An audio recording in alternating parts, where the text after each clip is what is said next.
ନୂଆ ବର୍ଷ ଆଗରୁ ତିନି ରାଶିଙ୍କ ବଡ଼ ଟେନସନ୍। ଟଙ୍କା ପାଇଁ ବାରଦୁଆର ହେବାକୁ ପଡ଼ିବ। ସୂର୍ଯ୍ୟ ଚନ୍ଦ୍ରଙ୍କ ସଂଯୋଗରେ ତିନି ରାଶିଙ୍କ ଉପରେ ମାଡ଼ି ଆସିବ ବିପଦ। ବଢ଼ିବ ଟେନସନ୍, ବିଗାଡ଼ିବ ସ୍ୱାସ୍ଥ୍ୟ। ଜ୍ୟୋତିଷ ଶାସ୍ତ୍ରରେ ଉଭୟ ଚନ୍ଦ୍ର ଏବଂ ସୂର୍ଯ୍ୟଙ୍କର ବିଶେଷ ଗୁରୁତ୍ୱ ରହିଛି। ଯେଉଁଠାରେ ସୂର୍ଯ୍ୟ ନବଗ୍ରହର ରାଜା ଭାବରେ ବିବେଚନା କରାଯାଏ। ଏହି ଦୁଇଟି ଗ୍ରହ ଏକ ନିର୍ଦ୍ଦିଷ୍ଟ ସମୟରେ ଗମନାଗମନ କରନ୍ତି। ସୂର୍ଯ୍ୟ ଭଗବାନଙ୍କ ଯେକୌଣସି ରାଶି ଚିହ୍ନରେ 30 ଦିନ ଏବଂ ଚନ୍ଦ୍ର ଭଗବାନ କେବଳ 2 ଏବଂ ଚତୁର୍ଥାଂଶ ଦିନ ପାଇଁ ଉପସ୍ଥିତି ରହନ୍ତି। ଚନ୍ଦ୍ର ଭଗବାନ ତାଙ୍କର ଗତିବିଧିକୁ ଅତି ଶୀଘ୍ର ପରିବର୍ତ୍ତନ କରନ୍ତି। ସେଥିପାଇଁ ଚନ୍ଦ୍ରର ଅନ୍ୟ ଗ୍ରହମାନଙ୍କ ସହିତ ସର୍ବାଧିକ ସଂଯୋଗ ଅଛି। ଯେତେବେଳେ ଦୁଇଟି ଗ୍ରହକୁ ଏକ ରାଶି ଚିହ୍ନରେ ରଖାଯାଏ, ଏହାକୁ ଏକ ସଂଯୋଗ କୁହାଯାଏ। ପ୍ରତ୍ୟେକ ସଂଯୋଗରେ ସମସ୍ତ ରାଶିର ଚିହ୍ନ ଉପରେ ଶୁଭ ଏବଂ ଅଶୁଭ ପ୍ରଭାବ ପକାଇଥାଏ। ଦୈନିକ କ୍ୟାଲେଣ୍ଡର ଅନୁଯାୟୀ କାଲି ଅର୍ଥାତ୍ ଡିସେମ୍ବର 15ରେ ବିଳମ୍ବିତ ରାତିରେ ନବଗ୍ରହର ରାଜା ସୂର୍ଯ୍ୟ ଧନୁ ରାଶିରେ ପ୍ରବେଶ କରିବେ, ଯେଉଁଠାରେ ପ୍ରାୟ 30 ଦିନ ଉପସ୍ଥିତ ରହିବେ। ଏହି ସମୟରେ ଡିସେମ୍ବର 29ରେ ରାତି 11ଟା 21 ଚନ୍ଦ୍ର ଗ୍ରହ ଧନୁ ରାଶିରେ ପ୍ରବେଶ କରିବେ। ଏପରି ପରିସ୍ଥିତିରେ ଡିସେମ୍ବର 28ରେ ଧନୁ ଏବଂ ସୂର୍ଯ୍ୟଙ୍କର ଏକ ବୈଠକ ହେବ, ଯାହାକୁ ଜ୍ୟୋତିଷ ଶାସ୍ତ୍ର କୁହାଯାଏ।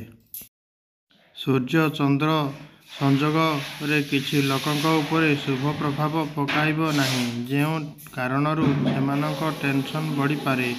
ଆସନ୍ତୁ ଜାଣିବା ଏହି ତିନୋଟି ରାଶି ଚିହ୍ନ ଯାହାଙ୍କ ପାଇଁ ଚନ୍ଦ୍ର ଓ ସୂର୍ଯ୍ୟଙ୍କର ମିଳନ ଅଶୁଭ ହେବ ନାହିଁ। ବୃଷ ରାଶି। ଚନ୍ଦ୍ର ସୂର୍ଯ୍ୟ ସଂଯୋଗ ବୃଷ ରାଶିର ଲୋକଙ୍କ ଉପରେ ଏକ ଖରାପ ପ୍ରଭାବ ପକାଇବ।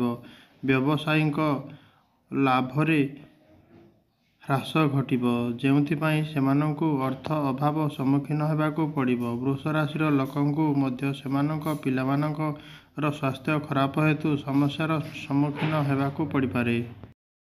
ବୃଷ ରାଶି। ସେହି ସମୟରେ ଯେଉଁମାନେ କାମ କରୁଛନ୍ତି ସେମାନଙ୍କ ଦରମା ଅଟକି ଯାଇପାରେ। କାମ କରୁଥିବା ଲୋକମାନେ ମଧ୍ୟ ଅର୍ଥ ଅଭାବରୁ ଚାପଗ୍ରସ୍ତ ଅନୁଭବ କରିବେ। ବୃଦ୍ଧମାନଙ୍କ ସ୍ୱାସ୍ଥ୍ୟ ଖରାପ ହୋଇପାରେ।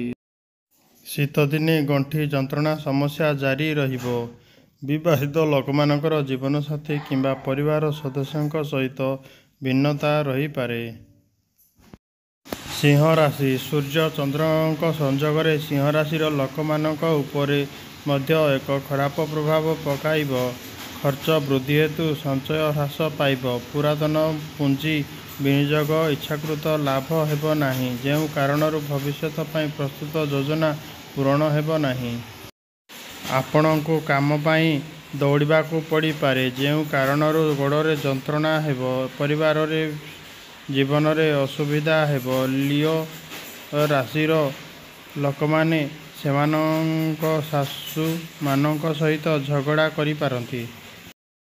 କୁମ୍ଭ ରାଶି। ଯେଉଁମାନଙ୍କର ସମ୍ପତ୍ତି ଚୂଡ଼ାନ୍ତ ହୋଇଛି, ସେମାନେ 2024 ବର୍ଷ ଶେଷ ପୂର୍ବରୁ ଭାଙ୍ଗି ପାରନ୍ତି। ଦୀର୍ଘ ଦିନ ଧରି ସମାନ କମ୍ପାନୀରେ କାର୍ଯ୍ୟ କରୁଥିବା ବ୍ୟକ୍ତିମାନେ ସେମାନଙ୍କ ମାଲିକଙ୍କ ସହିତ ତିକ୍ତତା ହୋଇପାରେ। ଯେଉଁମାନଙ୍କର ନିଜସ୍ୱ ଦୋକାନ ଅଛି, ସେମାନଙ୍କର ଲାଭ ହ୍ରାସ ପାଇବ।